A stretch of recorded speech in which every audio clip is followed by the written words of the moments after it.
Divorce হয় স্বামী স্ত্রীর মধ্যে। তো আমার কাছে ডিভোর্সটা শুধুমাত্র তার আমার মধ্যে, বাচ্চার আমার না, যার জন্য আমি SMS এর মাধ্যমে হোক বা পরিচিত লোকজনের মাধ্যমে হোক আমি ছেলেকে পাঠাতাম যে ওর বাবার ফিলটা যেন বুঝতে না পারে। হ্যাঁ, অনেকের বাবা তো দেশের বাইরে থাকে, সো কন্টিনিউ দেখা হওয়ার দরকার নেই, 2-4 দিন পর পর দেখা হতে পারে, এবং ছেলেকে নিয়ে যেন কোনো খাতা কলম প্রেস না আসে। এটা আমার জন্য যতটুকু লজ্জা ছিল ওর জন্য এটা কষ্টের হবে। তো এই চিন্তা করে আমি সব কিছু একটু ম্যাক্সিমামই আমার মতো করে পজিটিভলি নিতাম। তো একদিন আমাকে একটা সাংবাদিক বললো সে বাচ্চা দেখতে চাচ্ছে, তার জন্য সে পাগল হয়ে গেছে। আমি খুব ভালো কথা, ওকে ফাইন। তো আমি তখন FDC-তে একটা শুটিং হচ্ছিল একটা সিনেমার। তো আমি বাসায় যখন তাকে পাইনি, কারণ আমি আমার শ্বশুর শাশুড়ি বা আমার বাড়ির ওরা যারা, তাদেরকে আমি মনে প্রাণে বিশ্বাস করি না, কারণ তারা আমার জয় পেটে থাকতে, মানে আমি জয় হবে তখন তা জানতাম না, ও পেটে থাকতে তারা আমাকে কখনোই পজিটিভলি একটা টেক কেয়ারের ব্যাপারটা সে করতো না।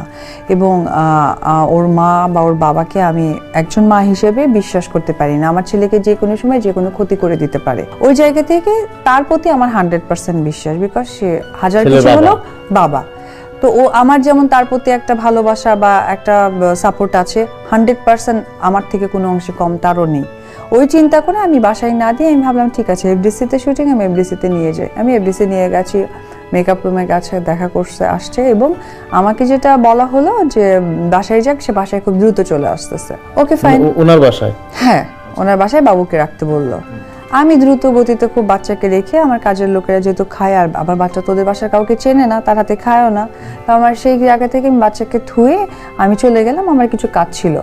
আমি 10টার দিকে বাসায় যখন ওকে নিতে আসছি, এসে আমার কাজের লোকের কাছে শুনলাম যে দুপুর 3টে আমি বাচ্চাকে থুয়ে গেছে FDC থেকে, এখনো পর্যন্ত তার বাবা আসেনি। তো অনেক কিছু আপনারা অজানা থাকেন। আসলে আমি এত বলতে চাই না, কেন কি জানেন, এত বলার মধ্যে না আসলে আমাকে মাঝে মাঝে বাচাল মনে হয় যে ও অলওয়েজ তাকে ব্লেম দিয়ে যাচ্ছে।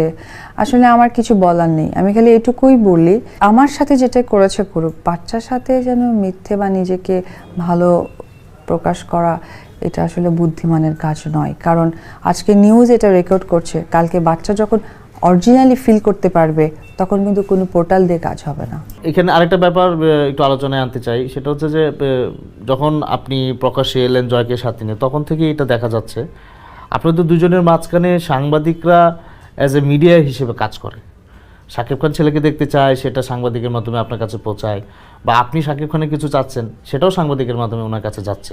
যদি এরকম হতো যে আপনারা নিজেরাই নিজেদের সাথে যোগাযোগ করছেন বা পারিবারিকভাবে আপনাদের মধ্যে যোগাযোগটা হচ্ছে, তাহলে ডিভোর্সটা বাঁচানো যেত কিনা? দেখেন, একটা কথা হচ্ছে যে যখন একটা সম্পর্কের মধ্যে মানে সম্মানটা চলে যায়, সম্পর্কের অপর নামে সম্মানবোধটা চলে যায়, তখন সে সম্পর্কে আমার মনে হয় যে কন্টিনিউ করাটা একদমই উচিত না। তো সেই জায়গা থেকে যেটাই আমরা করেছি আমার দৃষ্টিতে খুবই পজিটিভ কাজ হয়েছে। আর সেকেন্ড ইস্যু হচ্ছে যে যোগাযোগের মাধ্যমটা যে মাঝে মাঝে সাংবাদিক, কারণ সে জানে সাংবাদিকদের সাথে আমি কথা বলি বা বলেই যাব, বা তাদের কথা হয়তো বা আমি কখনো নাও করতে পারবো না, কারণ সাংবাদিকরা অসম্ভব ভালো মানুষ, তারা বরাবরই আমাকে সব দিক থেকে সাপোর্ট করেছে, এবং তারা না থাকলেও হয়তো বা এই পৃথিবীর মানুষ আমাকে সাপোর্ট করতে পারতো না। তো এই জায়গা থেকে হয়তো তাদেরকে ওই দুর্বলতা দেওয়া হয়েছে, মানে দুজনের জায়গা থেকে। হ্যাঁ, কিন্তু দেখেন সবচেয়ে বড় কথা কি, সাংবাদিক, বাবা মা, পরিবার, আমি কাউকেই মানি না। একটা মানুষ যদি নিজের জায়গায় তার প্রিন্সিপালটা ঠিক রাখে, সেখানে কোনো কিছুই আসে না।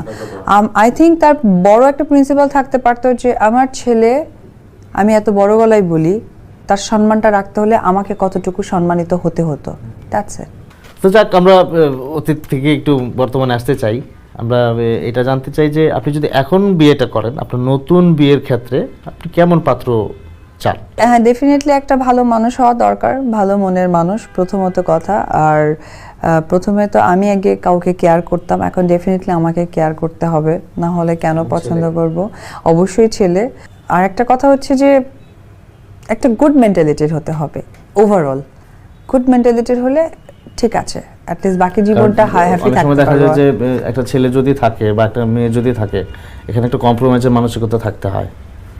আমরা ঝামেলা দেখা, ওটার মধ্যে আমি যাব না। কেন যাব না? কম্প্রোমাইজ এতে হলে হবে, না হলে না হবে। আজকে আপনার বিয়েটা যদি আপনার ছেলের জন্য পজিটিভ কিছু না হয়, আবার আরেকটা কোনো সমস্যা হয়েছে আমি তো? আমার ছেলের জন্য যখন আমার গুড ক্যারিয়ার গুলো ছাড়তে পারি, আমার ছেলের জন্য বিয়ে কেন, পৃথিবীর সবকিছুই ছাড়তে পারি। আপনি এটা অসংখ্যবার বলেছেন যে হ্যাঁ। আমার ছেলে আমার পৃথিবী, তো সেই হ্যাঁ, জন্য প্রশ্নটা so করা। আমার ছেলের জন্যই আমার কিন্তু এই চিন্তাটা করা, কারণ আজকে অনেস্টলি স্পিকিং আমার ছেলে আইএসডিতে পড়াশোনা করে, আমার ছেলে একটা ভালো সোসাইটিতে বড় হয়ে আসছে।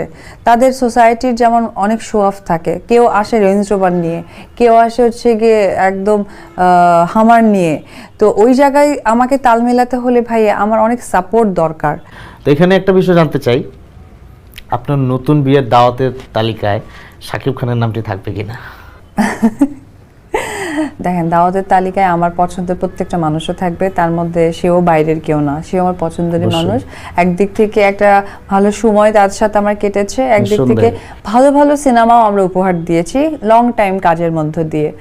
এখন যদি মনে করেন, আমি তো ডেফিনেটলি প্রত্যেকটা মানুষকেই বলবো যে সবাই সবার জায়গা থেকে আসো, কারণ সেইটাকে কতটুকু পজিটিভ নিয়ে আসবে এটা তার দায়িত্ব, এটা আমি বলতে পারবো না। আপনি বললেন যে তার সাথে অনেক চমৎকার সময় কেটেছে, অনেক সুপারহিট ছবি আপনারা দুজন একসাথে করেছেন।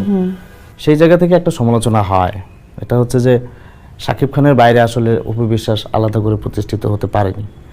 আপনি এই সমালোচনাটাকে কিভাবে দেখেন? এটা সমালোচনা, এটা আমি মনে করি নিন্দুকদের মুখরোচক কথা। আমার কাছে মনে হয় যে আমি তার বাহিরে কতটুকু পপুলার এটা আমি একদিন টিভিতে বের হয়ে বুঝতে পেরেছেন। অনেক তো পপুলার হিরোইন হিরো আছে, অনেক তো রিউমার হয়, কয়জন ছড়ায়, কয়জন একদিনে বসে টিভিতে দেখে, কয়জন একদিনে বসে সমস্ত পোর্টাল ফেলে দিয়ে একটিকে হেডলাইন করে। তে আমি যদি ওরকম নাই হতাম তাহলে এটা কেন হবে? হ্যাঁ, সিনেমার কথা বলছেন, যেটা শাকিব খান হয়তো বা করে যাচ্ছে, আমি কেন করছি না। শাকিব খান চলমান হিরো, কাজ করে গেছেন, আমি মাঝখানে 3 বছরের ব্রেকআপ। তো ব্রেকের পর একটা জিনিস স্টার্ট করতে হলে একটা রুমও যদি আপনি ভেঙে ফেলেন, ওটাকে কিন্তু আপনি ইন্টেরিয়র করা, সেট আপ করার একটু সময় লাগে। এখন আমি ট্রাই করছি, যেহেতু আমি মাঝখানে অনেক মুটিয়েও গেছি, মোটানো ছিলাম, এখন কিছুটা কমার দিকে, নট ফুল। আমার কথা আমি তো জানি দর্শকদের কাছে আমাকে কি প্রেজেন্টেশন দিতে হবে, তো আমি নিজেকে 100% আগে প্রিপেয়ার করি, দেন আমার নিন্দুকরা আমাকে জিজ্ঞেস করুক আমি কি করতে পারি না করতে পারি। একটি মেয়ে তার পরিবার ছেড়ে এখানে এসে সারাটা জীবন আমাদের জন্য মানে একদম কাটিয়ে দেওয়া, মানে তার ওপার বাংলা থেকে তিনি এখানে হ্যাঁ আসছিলেন। হ্যাঁ হ্যাঁ, তার মা, তার পরিবার, তার ফ্যামিলিকে ছেড়ে। যদিও এত বুঝতে শিখতাম না, বাট যখন থেকে আমি একটু বাস্তববাদী টাইপের মেয়ে, তো ওই জায়গাটা আমার অনেক বেশি টাচ করতো। আর ভেরি রিসেন্ট লাইক 2-3-4 বছর মাকে বেশি ভালোবাসার কারণ হচ্ছে এখন আমি মা, হয়তো তাকে ভালোবাসলে আমার ছেলে আমাকে ভালোবাসবে। হ্যাঁ, এটা পরবর্তী সময় আপনারা দেখবেন। তাদের সকলকে অনেক শুভেচ্ছা এবং অভিনন্দন। যদি আমার বা লেমন ভাই আমাদের দুজনের কোনো কথার মধ্যে আপনাদের ত্রুটি মনে হয়, বা সেটাকে ট্রল না করে আমাদেরকে শিখিয়ে দেবেন, কারণ ট্রল করাটাই মানুষের জন্য বড় কিছু নয়, মানুষকে শেখানোটা এটা বড় একটি আদর্শ। তো পরিশেষে একটি পুরনো কথাই বারবার বলবো, বাংলা চলচ্চিত্রের সাথে থাকুন, বাংলা চলচ্চিত্র দেখুন, আর আমার জন্য, যারা আমার দর্শক, আমার জন্য প্রে করুন। আমি খুব দ্রুত যেন আপনাদের মাঝে সুন্দর সে উপবিশ্বাসটি হয়ে আসতে পারি এবং ভালো ভালো কাজ উপহার দিতে পারি।